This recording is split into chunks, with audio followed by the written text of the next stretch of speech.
Jeganathan KTV school YouTube channel. நம்ம channel உயர்கல்வி admission மற்றும் வேலைவாய்ப்பு தகவலாம் பார்த்துட்டு இருக்கீங்களா? அதில் த டான்செட் அண்ட் சீட்டா 2023-24க்கான ரேங்க் லிஸ்ட்டு ரிலீஸ் பண்ணிட்டாங்க நேற்றுக்கு. ஸோ அதை பற்றின ஒரு ஓவரால் ஒரு அப்டேட் கொடுக்கலாம் அப்படின்னு சொல்லி நிறைய கமெண்ட்ஸ் வந்துட்டு இருக்குது. அதை பற்றி வீடியோவில் பார்ப்போம். இதோட நம்ம சேனலை சப்ஸ்கிரைப் பண்ணாலும் பண்ணுவீங்க. இந்த மாதிரி தகவலாம் நம்ம ஷேர் பண்ணுங்கள், லைக் பண்ணுங்கள். மறக்காமல் இந்த ஆல் நோட்டிஃபிகேஷன் பில் பட்டனையும் ஆன் பண்ணி வைங்க. இந்த டான்செட் 23-24 அந்த அகாடமிக் இருக்குது. அப்ளிகேஷன்ஸ் முடிஞ்சு இப்போ ரேங்க் லிஸ்ட் வந்தாச்சு. நெக்ஸ்ட்டு என்ன ப்ராசஸ்னால் கவுன்சிலிங் தான். ஓகேங்களா? இந்த கவுன்சிலிங் எப்போ நடக்கும் அப்படிங்கிற ஷெடியூல் ஏற்கனவே கொடுத்துருக்காங்க. MBA MCA 2, அது இல்லாமல் MTech MArch MPlan இந்த மாதிரி மாஸ்டர் இன்ஜினியரிங் கோர்சஸ்ஸு. இப்போ MBA MCA பொறுத்த வரைக்கும் 24ஆம் தேதி ஷெடியூல் ஆரம்பிக்க போகிறதா இருக்குது ஆஸ் பர் ஷெடியூலு. அதுக்கு 29ஆம் தேதி MBAவுக்கு, பேரலாக MTech இந்த மாதிரி கோர்சஸுக்கு. இப்போ ரேங்க் லிஸ்ட்டு மாதிரி ரிலீஸ் ஆகிறதுனால அது எப்படி என்ன கண்டிஷனில் இருக்கிறோம், எவ்வளோ பேருக்கு ரிலீஸ் ஆகிருக்கு, அது ஐ மீன் எவ்வளோ பேர் அப்ளை பண்ணியிருந்தாங்க, அவங்களோட கட் ஆஃப் என்ன இருக்குது, அவங்க கட் ஆஃப் பாசிபிலிட்டி எப்படி இருக்கும் அப்படிங்கிற விஷயம்லாம் அடுத்து வர ஒரு ஸ்க்ரீனில் நீங்கள் பார்க்கலாம். டோட்டலாக எவ்வளோ காலேஜஸ் இருக்குது, எவ்வளோ சீட்ஸ் இருக்குது, ஸோ அந்த ரேங்க் ரிலீஸ் பண்ணதில் எவ்வளோ பேர் இருக்காங்க, எவ்வளோ பேர் மீன்ஸ் OC BC MBC இந்த மாதிரி இருக்குது, கம்யூனிட்டி வைஸ் எவ்வளோ பேர் இருக்காங்க அப்படிங்கிற முழு விளக்கங்கள்லாம் இந்த வீடியோவில் பார்க்கலாம்.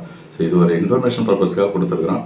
இதை வச்சு உங்களுக்கே ஒரு ஐடியா கிடச்சிரும். ஸோ எந்த காலேஜ் கிடைக்கும், நமக்கு கட் ஆஃப் எப்படி இருக்கும் அந்த காலேஜ் அப்படிங்கிற ஒரு ஐடியா கிடைக்கும் அப்படிங்கிறதுக்காக தான் இந்த இன்ஃபர்மேஷன் இப்போ சொல்கிறோம். ஸோ அந்த அடுத்த ஸ்க்ரீன் நீங்கள் பாருங்கள். காலேஜஸ் பற்றினது, எவ்வளோ சீட்ஸ் இருக்குன்னு பற்றின விஷயம், கட் ஆஃப் பற்றிலாம் பேசுவோம் இருக்குது. தேங்க்யூ. இந்த டான்செட் சீட்டை எக்ஸாம் எழுதியிருக்கோம், ரிசல்ட் வந்திருக்குது. இப்போ அதை பற்றின டீட்டெயில் தான் பேசிகிட்டு இருக்கோம் இந்த வீடியோவில். இதில் இந்த காலேஜஸ் நான் இப்போ பேசுகிறது MBA அண்ட் MCA 2 கோர்ஸுக்கு கவர்மெண்ட் சைடு எவ்வளோ காலேஜஸ், கவர்மெண்ட் எய்டடில் எவ்வளோ, self financing and stand alone டீம்டுன்னு சொல்லுவோம் அந்த மாதிரி கேட்டகரியில் எவ்வளோ காலேஜஸ் இருக்குது இந்த டான்செட் ஸ்கோரை வச்சு அப்ளை பண்ணுறதுக்கு அப்படின்னு பார்த்தோம்னா, கவர்மெண்ட் காலேஜஸ் 11 இருக்குது, government aided 25 and self financing ஸ்டாண்டர்ட்னு பார்த்தோம்னா 69. ஆக மொத்தம் 105 காலேஜஸுக்கு இந்த டான்செட் அக்செப்டன்ஸ் ஸ்கோர் போயிட்டுருக்கு. இது ஆல் ஓவர் தமிழ்நாடு தான், ஜஸ்ட்டு ஒரு ரீஜன் கிடையாது. ஆல் ஓவர் தமிழ்நாட்டில் 105 காலேஜஸில் இந்த MCA MBA ப்ரோக்ராமுக்கு இந்த வருஷம் அட்மிஷன் டான்செட் மூலமாக நடக்கும். MBAவில் எவ்வளோ சீட் அப்படின்னு சொன்னால் 6664 சீட் இருக்குது. MCAவில் 4015 சீட்டு. இந்த எல்லாத்துக்குமே அவங்க கவுன்சிலிங் மூலமாக தான் நடப்பாங்க. இந்த இன்ஃபர்மேஷன் எதுக்காக இப்போ சொல்கிறோன்னா, உங்களுக்கு இந்த எவ்வளோ பேர் ரேங்கில் இருக்கிறீங்க, என்ன ரேங்கில் இருக்கிறீங்க, இந்த சீட் நம்பர் ஆஃப் சீட்ஸ் வச்சு நமக்கு எவ்வளோ பாசிபிலிட்டி, சீட் பாசிபிலிட்டி அப்படிங்கிறதெல்லாம் தெரிஞ்சுக்கலாம். அதுக்காக தான் இப்போ இந்த ரேங்க் லிஸ்ட்டு ரிலீஸ் ஆகிடுச்சு. ஓகேங்களா? மொத்தமாக MBAவுக்கு எவ்வளோ பேருக்கு ரிலீஸ் ஆகிருக்கு, எலிஜிபிலிட்டி, MCA எவ்வளோ பேருன்னா அது மொத்தம் சொல்லியிருக்கேன். MBAவில் பார்த்தோம்னா 7091 பேருக்கு கம்யூனிட்டி வைஸ் கொடுத்துருக்கேன். ஒவ்வொரு கம்யூனிட்டிலையும் எவ்வளோ பேர் இருக்காங்க அப்படின்னு சொல்லி. அதேமாதிரி MCAவுக்கு 3346, அதுலேயும் எவ்வளோ பேர் இருக்காங்க கம்யூனிட்டி வைஸு அப்படிங்கிற விளக்கம் சொல்லியிருக்கு. இப்போ OCயில் 481 பேர், MBAவில், MCAவில் 163, BCயில் 3791, 1872 இந்த மாதிரி ஒவ்வொரு கம்யூனிட்டிலையும் எவ்வளோ பேர் இருக்காங்க.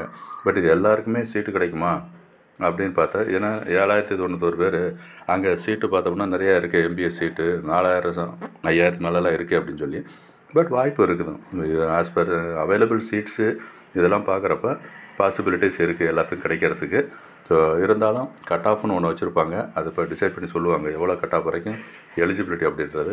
அதை வந்து நீங்கள் அட்மிஷன் மூலம் தெரிஞ்சுக்கலாம். ஸோ இப்போதைக்கு என்ன சொல்லியிருக்காங்க அப்படின்னா, ரேங்க் ரிலீஸ் ஆகிடுச்சு, இதில் ஏதாவது உங்களுக்கு கரெக்ஷன் இருக்குது, ஏதாவது மாற்றம் வேணும் அப்படின்னு நினச்சிங்கன்னா நீங்கள் அப்ளை பண்ணலாம், ரீஅப்ளை பண்ணலாம். அது வந்து 19ஆம் தேதிக்குள்ளார உங்களுடைய கொரீஸ், உங்களுடைய எண்ணங்கள்லாம் தெரியப்படுத்தணும். 18ஆம் தேதி சாயந்தரம் 5 மணிக்குள்ளே சொன்னீங்கன்னா கரெக்ஷன் எதாவது இருந்தால் மாற்றிக்கலாம் இருக்குது. தேங்க்யூ ஃபார் வாட்சிங் கேடிவி ஸ்கூல். மறக்காம சேனலை சப்ஸ்கிரைப் பண்ணி வைங்க.